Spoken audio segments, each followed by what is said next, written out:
2024 लोकसभा चुनाव लगभग समापन होने की स्थिति में पहुंच चुकी है। चौथे चरण के चुनाव की प्रक्रिया जो है वो शुरू हो चुकी है। लेकिन इसी बीच जो सबसे बड़ी खबर आ रही है कि हमारे देश के यशस्वी प्रधानमंत्री श्री नरेंद्र मोदी जी अब प्रधानमंत्री नहीं बनेंगे। प्रधानमंत्री जी वोट कलेक्ट करने के बाद प्रधानमंत्री की कुर्सी किसी और को सौंप देंगे और वो खुद रिटायरमेंट ले लेंगे। ऐसा ही कई तरह के प्रश्न उठे हैं हमारे देश के यशस्वी प्रधानमंत्री जी को लेकर के। और साथ साथ केजरीवाल जो कि अंतरिम जमानत पर बाहर आए हैं, जिनको शराब घोटाले के मामले में जेल हुए थे और उन्हें अंतरिम जमानत मिल चुकी है। और उन्होंने 11 तारीख को पहली जनसभा को संबोधित किया और उन्होंने बीजेपी से अब केंद्र में प्रधानमंत्री यानी कि पीएम का चेहरा कौन बनेगा, इसके लिए जो है उन्होंने प्रश्न उठाया है। और साथ साथ उन्होंने कहा कि जो लोग इंडिया अलायंस से पीएम का चेहरा मांग रहे थे, अब हम उन लोगों से पीएम का चेहरा मांग रहे हैं, क्योंकि अब जो है हमारे देश के प्रधानमंत्री जी अगले प्रधानमंत्री के रूप में नहीं देखा जाएगा। तो उन तमाम प्रश्नों के उत्तर पर चर्चा करेंगे, लेकिन इससे पहले जानेंगे कि आखिर अरविंद केजरीवाल ने क्या कहा है। दरअसल बात है कि तिहाड़ जेल से अंतरिम जमानत पर बाहर आए हैं दिल्ली के मुख्यमंत्री अरविंद केजरीवाल। और शनिवार यानी कि 11 मई को उसने एक सभा को संबोधित किया और उन्होंने कहा कि पीएम नरेंद्र मोदी 75 साल के होने के बाद रिटायरमेंट लेंगे और अमित शाह प्रधानमंत्री बनेंगे। उनके इस बयान पर कई तरह की जो प्रश्न चिन्ह लगे, तमाम तरह की प्रक्रिया सामने आने लगी जैसे उसने ये बयान दिया। इसको लेकर के अमित शाह ने कहा कि केजरीवाल को पीएम मोदी के 75 साल के होने से खुश होने की कोई ज़रूरत नहीं है।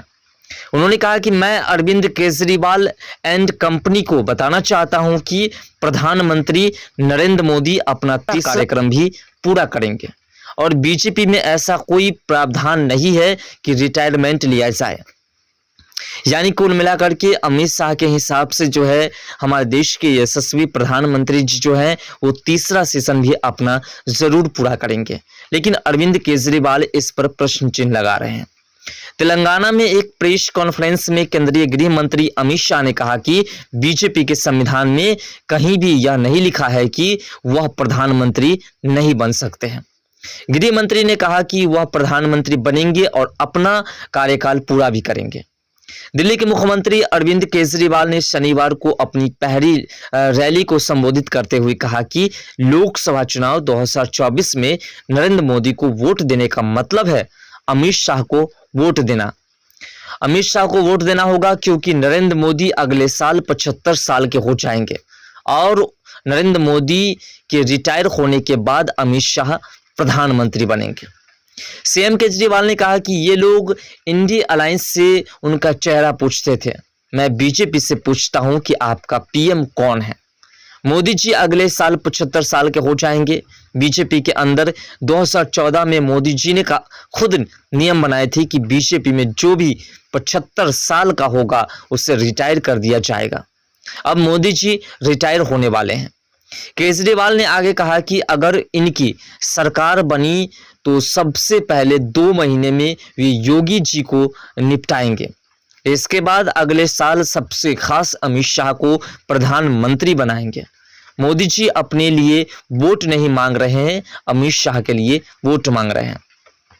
उन्होंने कहा कि इन्होंने आडवाणी जी, मुरली मनोहर जोशी, सुमित्रा महाजन की राजनीति खत्म कर दी। शिवराज सिंह चौहान जिन्होंने मध्य प्रदेश का चुनाव जिताया, उन्हें सीएम नहीं बनाया, उनकी राजनीति खत्म कर दी। वसुंधरा राजे, खट्टर साहब, रमन सिंह की राजनीति खत्म कर दी। अब अगला नंबर योगी आदित्यनाथ का है। अगर ये चुनाव यह जीत गए तो 2 महीने में उत्तर प्रदेश का सीएम बदल दिया जाएगा। यही तानाशाही है।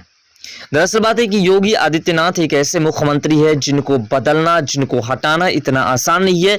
और उन्हें हटा करके बीजेपी को मिलेगी क्या, क्योंकि बीजेपी उनके दम पर वोट कलेक्ट भी करते हैं।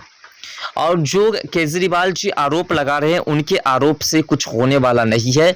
इसके जवाब में बीजेपी प्रवक्ता सुधांशु त्रिवेदी ने कहा कि केजरीवाल बीजेपी के उत्तराधिकारी योजना के बारे में बात कर रहे थे।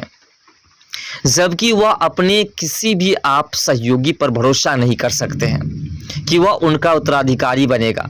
बीजेपी नेता ने मजाक उड़ाते हुए कहा, जैसे कभी कभी शराब का सौनिक कोई व्यक्ति सच्चाई उजागर कर देता है, वैसे ही शराब घोटाले में शामिल होने और इसके लिए जेल जाने के बाद केजरीवाल ने भी सच्चाई उजागर कर दी है। इस मामले पर आम आदमी पार्टी के सांसद संजय सिंह का कहना है कि सीएम अरविंद केजरीवाल ने बहुत जायज़ सवाल उठाया है। उन्होंने कहा कि पीएम मोदी ने कहा था कि बीजेपी में जो भी 75 साल का होगा उसे चुनाव नहीं लड़ने दिया जाएगा और वह रिटायर हो जाएंगे, और इसी फार्मूले के तहत लाल कृष्ण अडावाणी को चुनाव लड़ने की इजाज़त नहीं दी गई। उन्होंने कहा कि पीएम मोदी 75 साल में रिटायर हो जाएंगे, उसके बाद अमित शाह देश के पीएम बनेंगे, तो मोदी की गारंटी कौन पूरी करेगा। मुझे लगता है कि अमित शाह का बयान काफ़ी नहीं है। प्रधानमंत्री नरेंद्र मोदी को आगे आकर के कहना चाहिए कि उन्होंने बीजेपी के अन्य नेताओं के लिए जो नियम और सिद्धांत बनाए हैं वे उन पर लागू नहीं होते हैं क्या।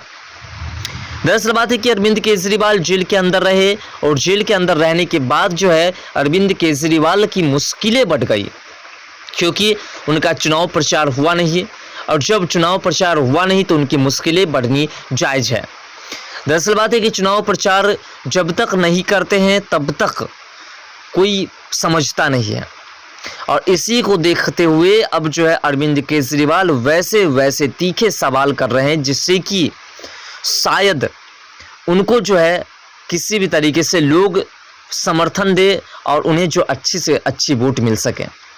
गृह मंत्री अमित शाह ने जब कहा तीसरे चरण के परिणाम हमें बता सके, जब उनकी बातें कही थी तो उन्होंने एनडीए की 200 सीटों से अधिक जीत रहे की बात पर जो है उनके प्रश्न पर जो है केजरीवाल ने जो है मोहर लगा दी।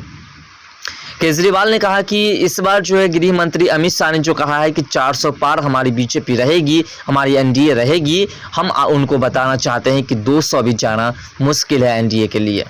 ऐसा बात सिर्फ अरविंद केजरीवाल नहीं बल्कि इंडिया अलायंस के कई नेता ने कह दिया है।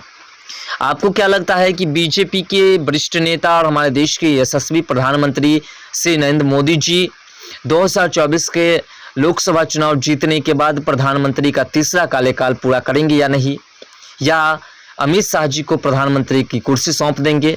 क्या यूपी के मुख्यमंत्री योगी आदित्यनाथ जी जिन्होंने यूपी को एक नया दिशा दिया है, क्या यूपी के मुख्यमंत्री जी को हटा दिए जाएंगे? क्या इन लोगों का जो प्रश्न है, आम जनता पार्टी का जो प्रश्न है, आम जनता पार्टी जो दावे कर रहे हैं, क्या वो वाकई में सही दावे कर रहे हैं? क्या आपके हिसाब से भी बीजेपी ऐसे ही है? क्या बीजेपी के आने से विकास नहीं हुआ है? तमाम जो आपके अंदर प्रश्न है